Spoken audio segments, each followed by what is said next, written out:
ผู้ที่มีปัญญาอยู่เหนือสิ่งสมมุติไม่ยึดติดในสิ่งสมมุติ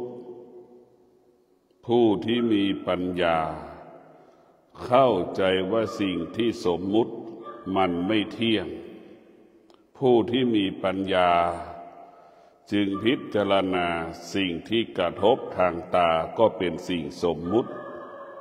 สิ่งที่กระทบทางหูก็เป็นสิ่งสมมุติสิ่งที่กระทบทางจมูกเราก็เป็นสิ่งสมมุติสิ่งที่กระทบทางลิ้นก็เป็นสิ่งสมมุติทั้งสิ้นสิ่งที่กระทบทางกายทางจิตก็เป็นสิ่งสมมุติผู้ที่มีปัญญาจึงอยู่เหนือสิ่งที่มนุษย์บัญญัติผู้ที่มีปัญญาจึงอยู่เหนือสิ่งที่มนุษย์บัญญัติรู้ว่าสิ่งที่มนุษย์บัญญัตินั้นมันไม่เที่ยงเข้าใจเข้าถึงความจริงอยู่เหนือสิ่งที่สมมุติบัญญัติร่างกายของเรามันไม่เที่ยงร่างกายของเรามันเกิดความเสื่อมตลอดเวลานี่แหละเป็นสิ่งสมมุติมันจึงเกิดการเปลี่ยนแปลงและแปรสภาพไปตามกาลเวลา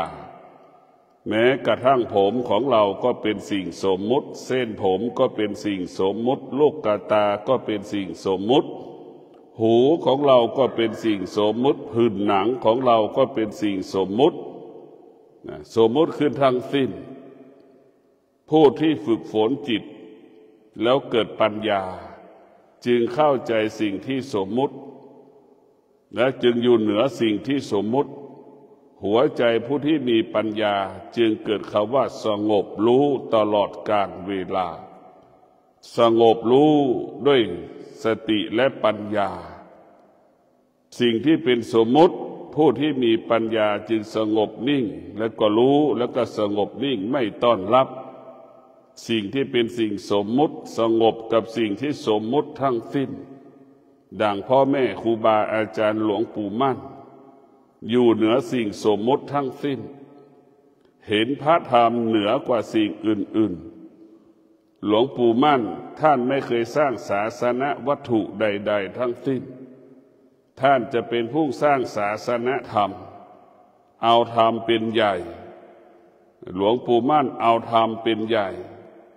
เราจึงเคารพหลวงปู่เพราะหลวงปู่มีธรรมธรรมของหลวงปู่ก็คือศีลธรรมหลวงปู่ก็คือสมาธิธรรมหลวงปู่ก็คือปัญญาหลวงปู่ก็เป็นมนุษย์แต่หลวงปู่อยู่เหนือมนุษย์หลวงปู่จึงเป็นผู้ที่มีความอดทนมีวิริยะภาคเพียรเหนือกว่ามนุษย์ทั้งโลกหลวงปู่จึงเป็นผู้ที่อยู่เหนือโลกหลวงปู่จึงเป็นผู้ที่อยู่เหนือมนุษย์ทั้งโลกคนทั้งโลกจึงยอมรับหลวงปู่คนทั้งโลกจึงต้อนรับหลวงปู่สิ่งที่เราต้อนรับหลวงปู่ก็คือศีลที่อยู่ในร่างกายของหลวงปู่หลวงปู่ดำรงตนด้วยศีลศีลจึงประกาศความสะอาดร่างกายของหลวงปู่หลวงปู่ดำรงชีวิตด้วยสมาธิดำเนินชีวิตด้วยสมาธิใช้สมาธิมากำกับ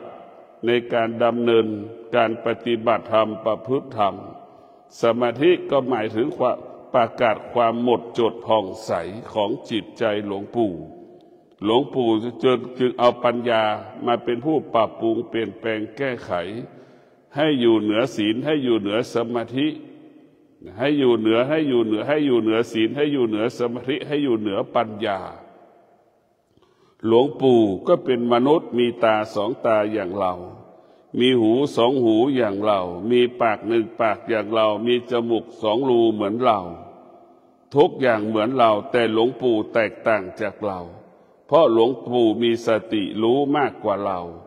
มีสติอยู่ในกายตลอดเวลามีสติรู้อยู่ตลอดเวลาเมื่อหลวงปู่มีสติรู้หลวงปู่จึงมีสัจจะเมื่อหลวงปู่มีสัจจะหลวงปู่ก็ใช้ความอดทนหลวงปู่ก็ใช้วิริยะภาคเพียรการปฏิบัติธรรมการประพฤติธรรมของหลวงปู่จึงเกิดธรรมขึ้นในกายหลวงปู่จึงเกิดธรรมเกิดขึ้นในดวงจิตหลวงปู่หลวงปู่จึงเป็นผู้รู้ จึงเป็นผู้รู้ของธรรมเป็นต้นแบบเป็นแบบอย่างของพระกรรมฐานก็เพราะหลวงปู่อยู่เหนือสิ่งสมมุติเพราะหลวงปู่ไม่ยึดติดสมมุตินี่แหละหลวงปู่จึงเอาพระธรรมก็คือสติพระธรรมก็คือศีลพระธรรมก็คือสมาธิพระธรรมก็คือปัญญาดำรงตนด้วยศีลสมาธิปัญญาตลอดกาลเวลาท่านทั้งหลายผู้ที่ปฏิบัติธรรมเข้าถึงธรรมเนี่ยพยายามจะละการเป็นมนุษย์ละการเป็นมนุษย์ดังเช่นผู้ที่มาปฏิบัติธรรมจะกินข้าว3 มื้อเหลือ1 มื้อนี่ก็ละพฤติกรรมการเป็นมนุษย์เพื่อนั้นเราอยู่บ้านเราใส่ชุดวัน1 2 3 สีแต่พอเรามาอยู่วัดเราใส่ชุดขาวทั้งวัน7 วันก็เหมือนเดิม15 วันก็เหมือนเดิมละพฤติกรรมในการเป็นมนุษย์เรามาอยู่วัดเรามีสติมากกว่าเรามีสติควบคุมกายวาจาใจของเราแต่เราอยู่บ้านนั่นเราขาดสติไปตอบสนองที่กายวาจาใจมันรู้แล้วก็กายวาจาใจก็ไปยึดติดในสิ่งที่เรารู้อันนี้แหละคืออานุภาพของธรรมกับอานุภาพที่ไม่มีธรรมมันย่อมแตกต่างผู้ที่มีปัญญาจึงไม่ยึดติดสิ่งที่เป็นสมมุติทั้งสิ้นเพราะฉะนั้นหลวงปู่ก็เป็นผู้ที่มีสติและมีปัญญางอกงามด้วยศีลสมาธิปัญญาศีลสมาธิปัญญาเปรียบเสมือนของหอมของเย็นพวกเราทั้งหลายจึงไปกราบไหว้หลวงปู่อยากอยู่ใกล้หลวงปู่อยากปฏิบัติธรรมประพฤติธรรมตามที่หลวงปู่เดินตามรอยหลวงปู่ตลอดเวลาเพราะฉะนั้นพวกเราทั้งหลายศีลสมาธิปัญญาอยู่เหนือสิ่งสมมุติธรรมะของพระพุทธเจ้าไปอยู่เหนือสิ่งสมมุติหลวงปู่จึงใช้ความอดทนหลวงปู่จึงใช้วิริยะภาคเพียรหลวงปู่ใช้สติหลวงปู่ใช้สัจจะอย่างแรงกล้าเปลี่ยนแปลงพฤติกรรมการเป็นมนุษย์จนถึงที่สุดหลวงปู่ก็หลุดพ้นการเป็นมนุษย์หลุดพ้นการเป็นมนุษย์จนถึงที่สุดหลวงปู่รู้ธรรมเข้าถึงธรรมหลวงปู่จึงได้บรรลุธรรมจึงเห็นธรรมนี่แหละคือธรรมะจะเปลี่ยนแปลงสิ่งที่ผิดเปลี่ยนแปลงสิ่งที่ผิดปกติเปลี่ยนแปลงสิ่งที่มันเป็นปกติให้มันเกิดปกติยิ่งขึ้นไปสิ่งที่ผิดปกติก็หมายถึงโจรเช่นองโคลิมานตัดนิ้วมือคน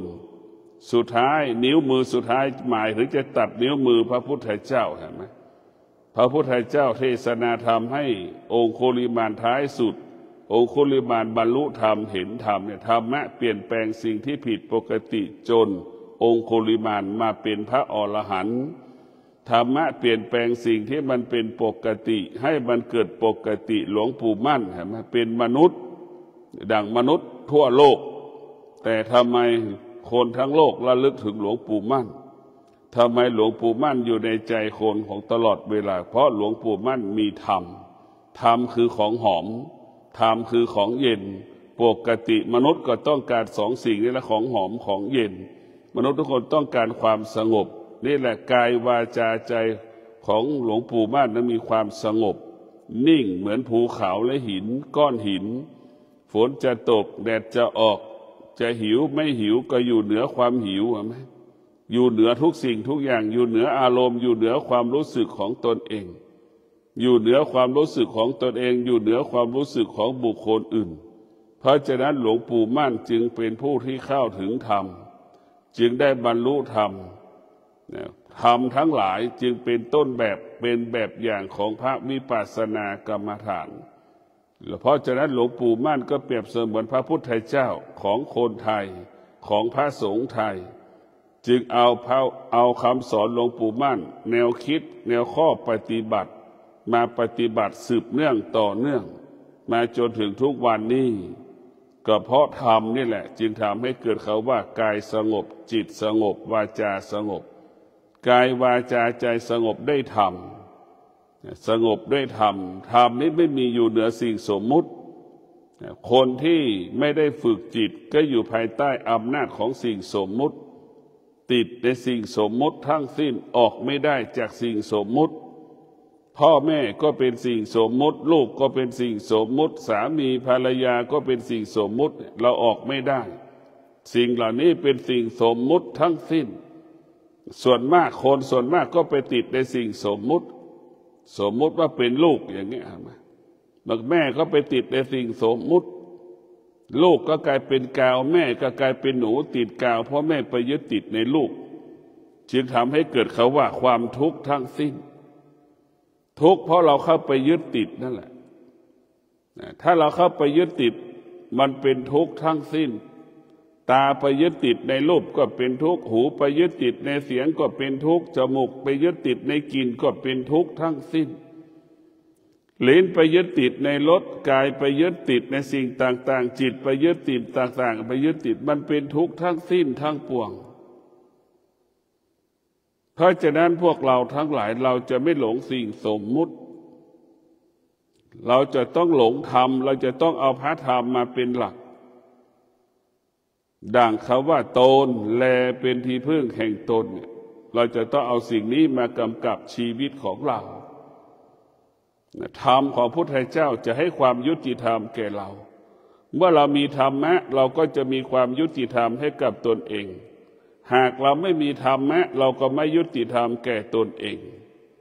มนุษย์ทั้งโลกเนี่ยไม่เคยมีความยุติธรรมให้กับตนเองเลยคนทั้งโลกเนี่ยมันจึงเกิดคำว่าความทุกข์เกิดจากการไม่ยุติธรรมการไม่ยุติธรรมเพราะเราไม่รู้ธรรมเมื่อเราไม่รู้ธรรมเราจึงไม่ยุติเราจึงไม่ให้ความยุติธรรมแก่ตนเองเช่นเราทำงานเห็นไหมเอาเวลาให้กับงานสนใจแต่งานสนใจแต่งานจนท้ายสุดร่างกายเราเป็นไงบ้างร่างกายมันเสื่อมนึกดูกันแล้วกันร่างกายมันเสื่อมโรคภัยไข้เจ็บปรากฏตลอดเวลาเพราะฉะนั้นเราไปยึดติดในอาชีพเราขาดสติเราก็จะให้ความสำคัญในการประกอบอาชีพเหนือกว่าชีวิตของเราผู้ที่มีสติก็จะให้ความสำคัญทั้งชีวิตและอาชีพดังแม่ค้าหาบของเล่ขายข้างหน้าอาชีพเราให้ความสำคัญ 50%ข้างหลังชีวิตของเราต้องให้ความสำคัญกับชีวิตของเรา 50%ในคนทั้งโลกเห็นแก่ตัวคนทั้งโลกเนี่ยไม่มีความยุติธรรมให้กับตนเองเป็นคนที่เห็นแก่ตัวแม้กระทั่งตัวเองเราเห็นแก่ตัวเราไม่ให้ความเป็นธรรมแก่เราเลยสนใจแต่งานเห็นไหมไม่เคยสนใจชีวิตนี่แหละมนุษย์ที่ขาดปัญญาหลงสิ่งสมมุติเมื่อหลงสิ่งสมมุติก็มันก็ไม่เห็นความจริงไม่เห็นความจริงชีวิตของชีวิตมัวแต่ทำงานเพื่อจะหาเงิน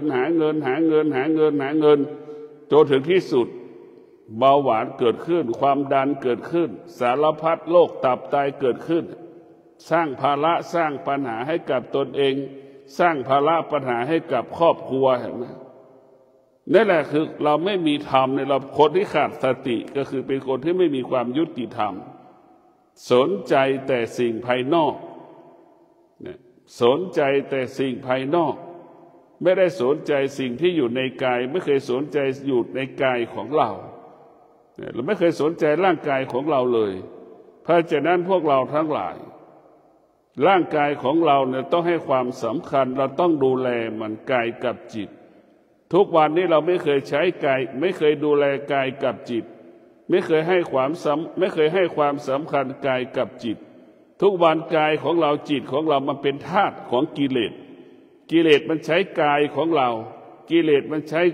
จิตของเราให้เราไปตกอยู่ใต้อำนาจมันหมดกิเลสก็เหมือนคนขี่หลังควายเราก็กลายเป็นควายตกอยู่ใต้อำนาจภาสามีตนเองตกอยู่ใต้ภรรยาของตนเองตกอยู่ใต้อำนาจลูกของตนเองตกอยู่ใต้อำนาจหน้าที่ตำแหน่งการงานของตนเองเห็นไหมกิเลสมันกลายเป็นคนขี่หลังควายกำกับควายเราก็กลายเป็นควายนี่แหละเราถูกกิเลสมันครอบงำตลอดเวลาเราไม่เคยให้ความยุติธรรมแก่กายกับจิตใช้กายกับจิตยิ่งกว่าทาสยิ่งใช้กายกับจิตยิ่งกว่าลูกจ้างอีกใช่ไหม มันทุกข์มันทรมานมาตลอดเวลาแต่เราใช้กายกับจิตตลอดเวลาเพราะฉะนั้นพวกเราทั้งหลายกลับมาสนใจใส่ใจก็คือการเราปฏิบัติธรรมเรากลับมาสนใจเรื่องการนั่งสมาธิมาสนใจเรื่องการปฏิบัติธรรมเราจะมาพิจารณาว่าชีวิตของเรามันไม่มีอะไรแต่เราเข้าใจว่ามันมีอะไรจริงๆแล้วมันไม่มีอะไรเลยชีวิตของเราเนี่ยเราก็นึกถึงนี่สมบัติที่เราหามาได้มันก็อยู่ในธนาคารเห็นไหมอยู่ในธนาคารรถที่เราซื้อก็อยู่ข้างลงอยู่ที่ข้างบ้านข้างล่างบ้านอยู่ในโรงรถเห็นไหมมันไม่ได้อยู่กับเราอยู่กับเราแค่บางเวลาและเราก็อยู่กับมันแค่บางเวลามันไม่มีอะไรจนถึงที่สุดเราไปดูตัวคนแก่คนเฒ่าชราที่เราพิจารณาดูนี้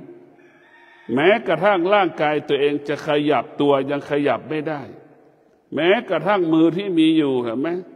จะตักข้าวใส่ปากก็ยังตักไม่ได้จะหายใจเองยังหายไม่ได้จะพูดก็ยังพูดไม่ได้นะชีวิตเรามันไม่มีอะไรนะมันไม่มีอะไรจริง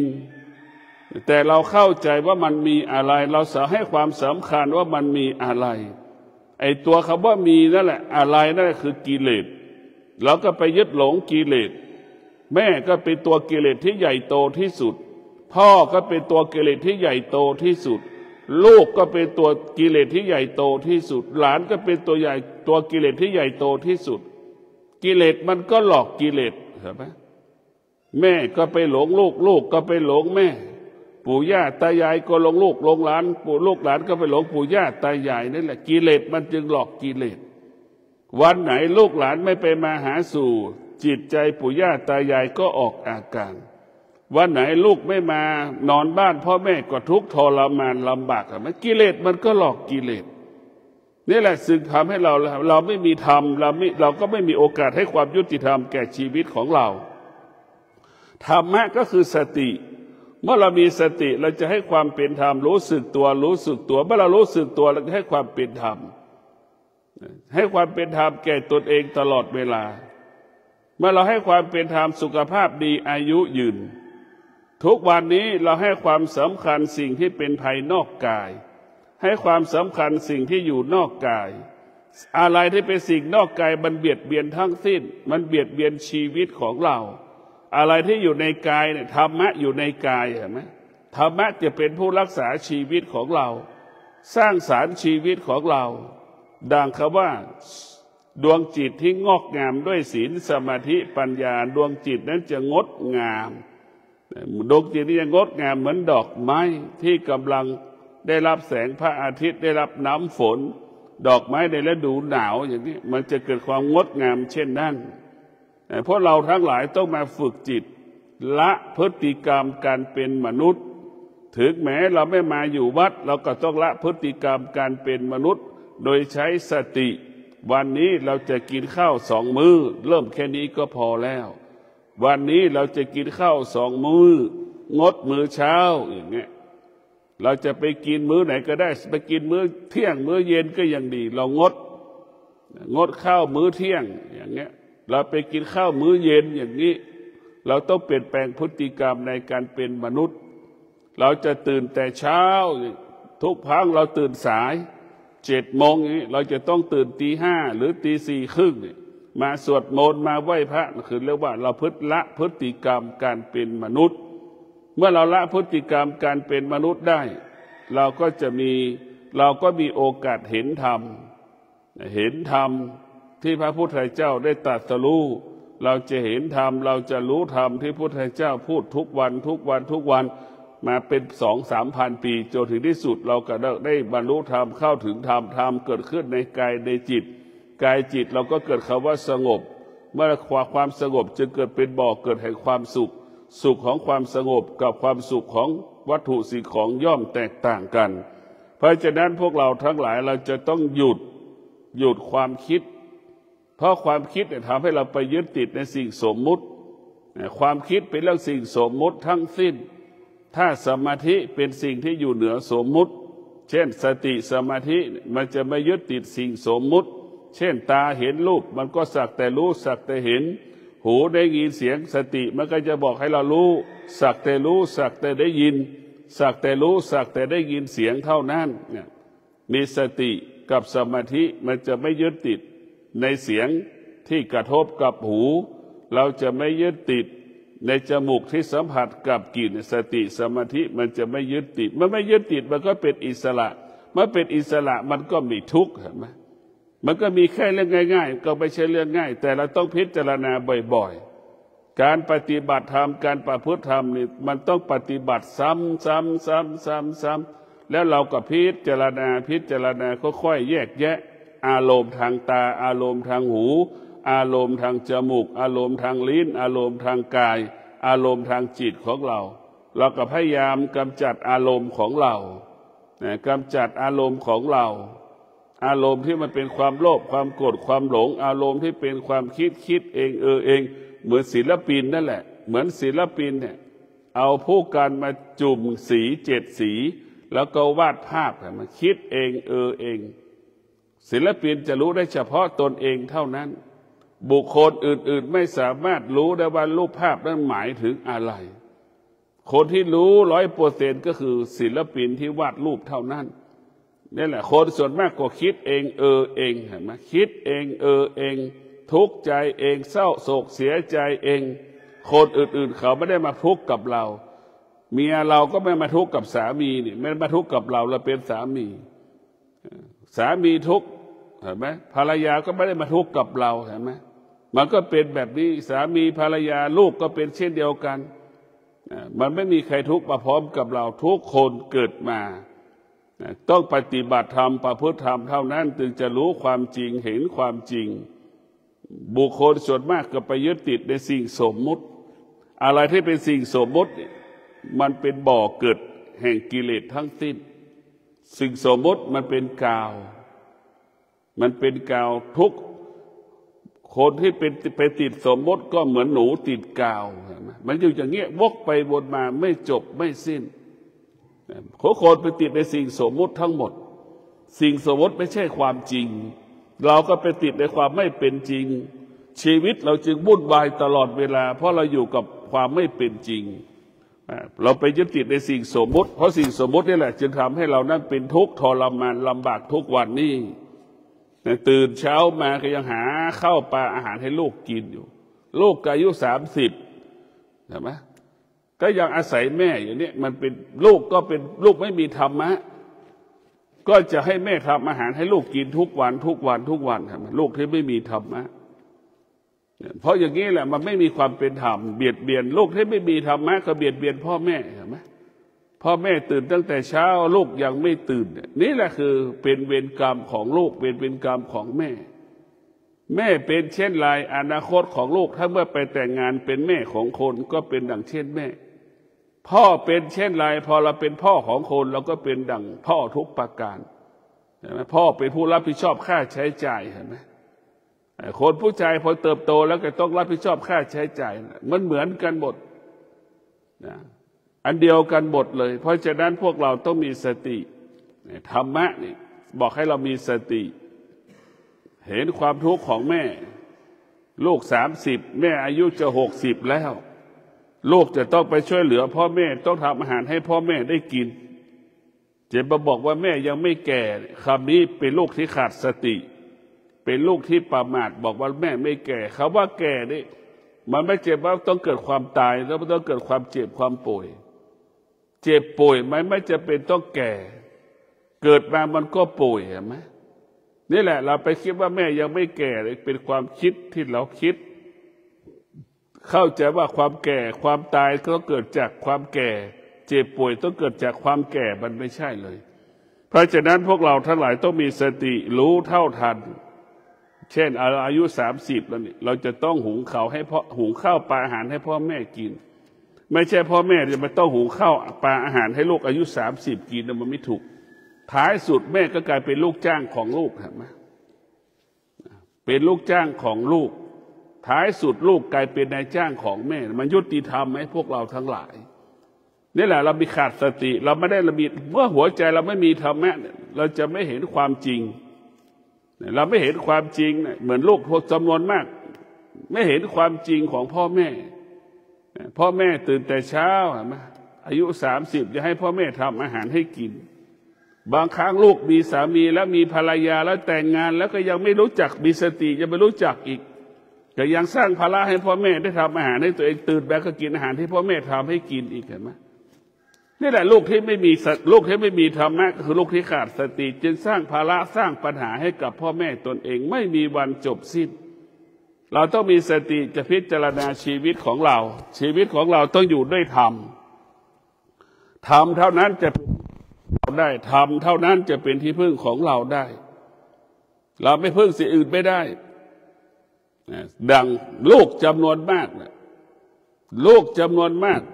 90%ลูกส่วนมากก็จะเป็นนายจ้างของแม่เป็นนายจ้างแม่ส่วนมากของโลก99%แม่ก็กลายเป็นลูกจ้างของลูก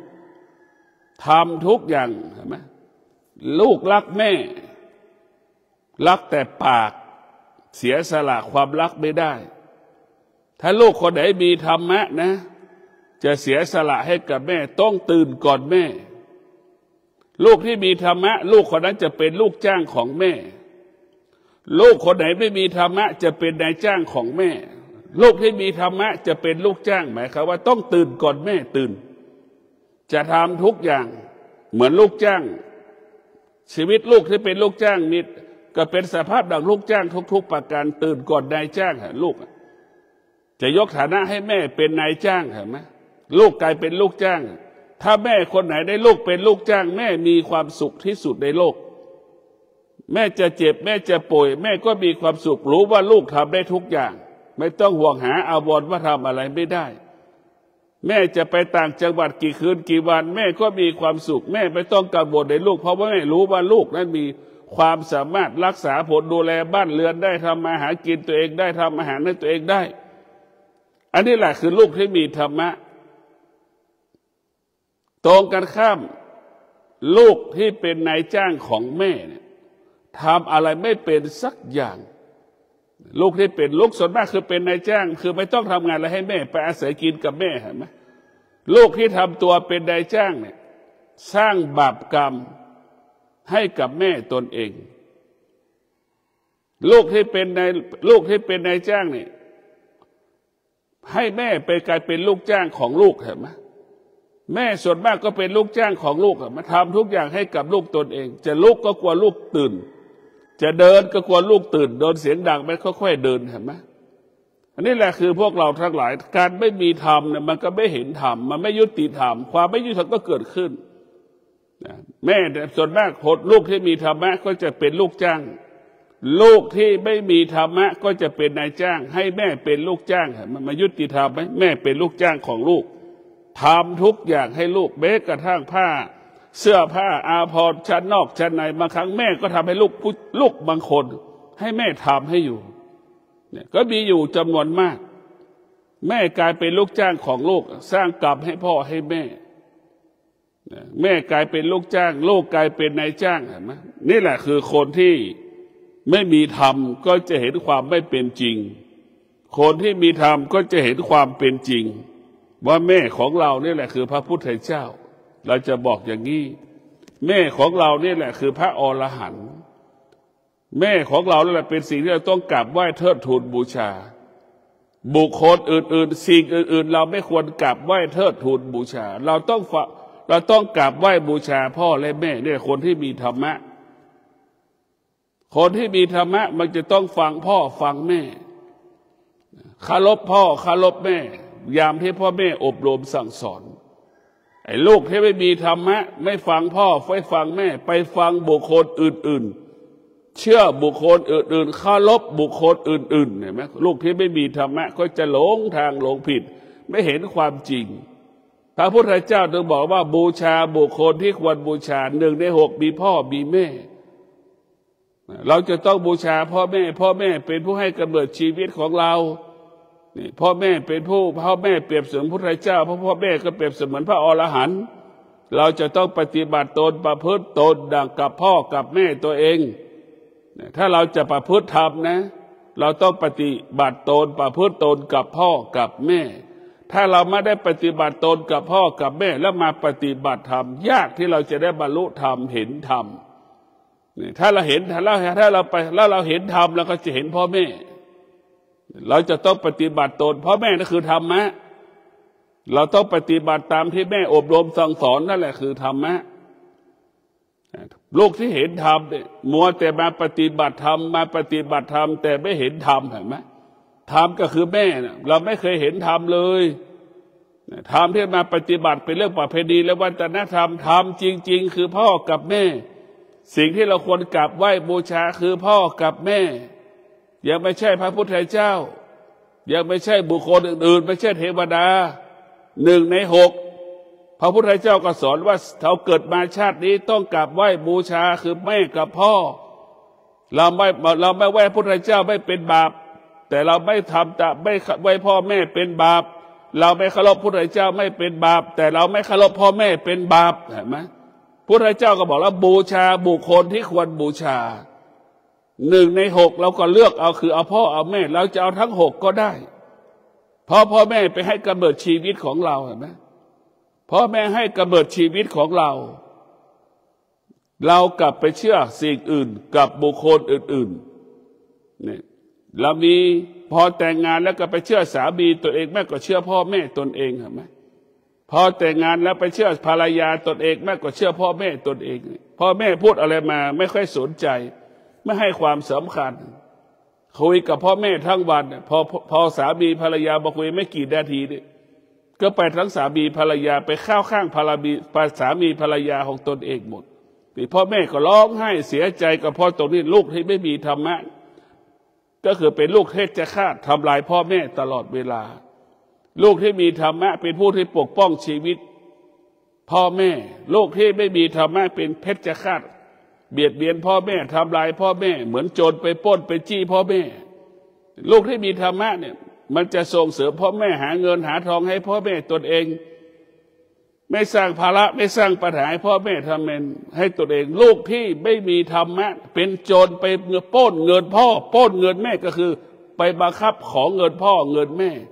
บังคับพ่อแม่ให้ซื้อรถบังคับพ่อแม่ให้ซื้อโทรศัพท์นั่นคือมันยิ่งกว่าโจรมันไม่แตกต่างจากโจรมาฐานะลูก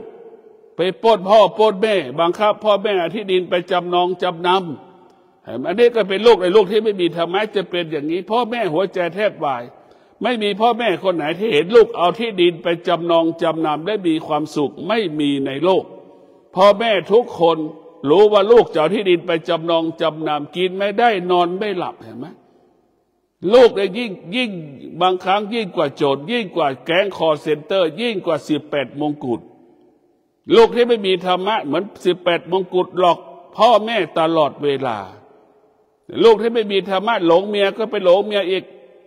กับเมียอยากได้สิ่งใดก็จะไปขอเงินพ่อแม่มาซื้อสิ่งนี้ตอบสนองเมียตัวเองภรรยาตนเองลูกตนเองจะเลี้ยงลูกก็ยังไม่มีปัญญาจะเลี้ยงเห็นไหม